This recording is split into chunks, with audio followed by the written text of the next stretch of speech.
I guess for us at HfS, the biggest changes are that organizations have to change to changing environments, to disruption more than ever. So time to value and how to get there, that's almost the key point of most people's agenda. And the biggest change, to your point, is probably the building blocks for outsourcing, especially around technical capabilities. We talk about the as-a-service economy. It's not just a more fancy term for digital transformation, but we talk about building blocks such as design thinking, intelligence, automation, business cloud, plug-and-play business service. So you get much more of instrument to change it, but what you shouldn't forget, the sourcing implications, sourcing behavior, vendor management is probably not changing in line the way technology is changing.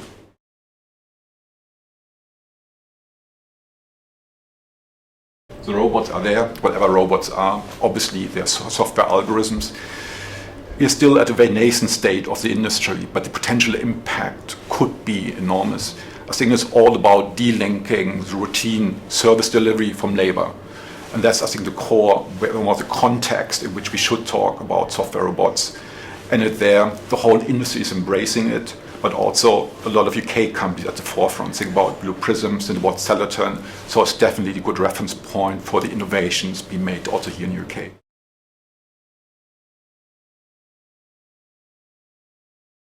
Very good questions.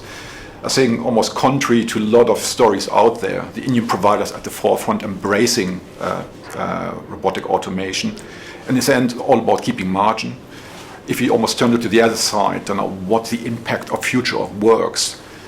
Especially the service providers, many technology providers haven't engaged with their clients on the specific topics, because if all these technical capabilities have some merit, we will see fundamental shift in the skill sets required to do many work. Think about back office, this will be the change. We see much more requirements for technical skills. But again, nobody in the industry is really engaging. We are evangelizing on technical capabilities rather than helping clients to change, think about the intake of graduates. We have the right intake for graduates moving forward? That's a key issue at the moment.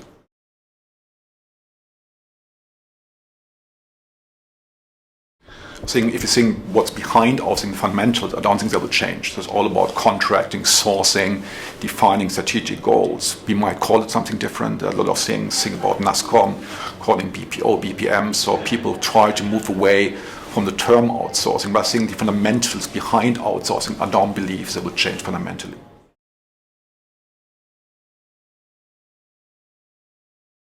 I think invest in your organization, invest in the skills to be able to manage and not only outsourcing partner, but all your strategic partners. So I'm not just thinking cutting costs, almost reducing your workforce, but having the right skill sets in order to be able to manage in an optimal fashion moving forward.